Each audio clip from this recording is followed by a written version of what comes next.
La Bible est-elle fiable? Car plusieurs sceptiques remettent en question la mort de Jésus à la croix. La crucifixion. Lors de la crucifixion, la position du condamné sur la croix empêchait les poumons de se remplir d'oxygène. Pour inspirer, le condamné devait s'appuyer sur ses mains et ses pieds cloués.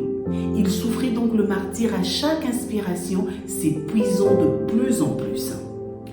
Les évangélistes écrivent que pour s'assurer de la mort de Jésus, l'un des soldats a perforé le côté de Jésus avec la pointe de sa lance. Et il en est sorti de l'eau et du sang, ce qui atteste de la mort de Jésus sur la croix. Pour appuyer cela, je rapporte dans cette vidéo des fragments d'un article de Sophie de Villers de 12 août 2023 paru dans le journal La Libre.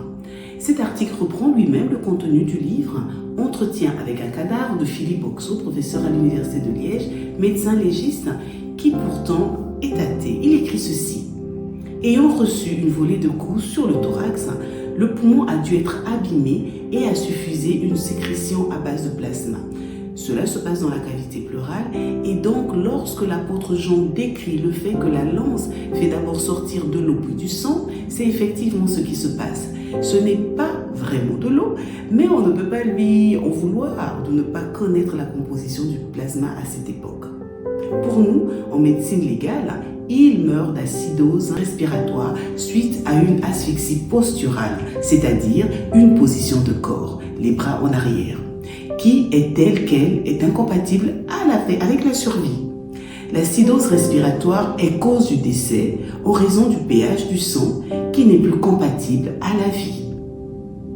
Alors, je réponds à la question posée au début, oui, Jésus est bien mort à la croix. Le contenu de la Bible est fiable. Et comme le montrera notre oratrice Azadeh, la Bible contient les clés pour avoir une bonne santé mentale.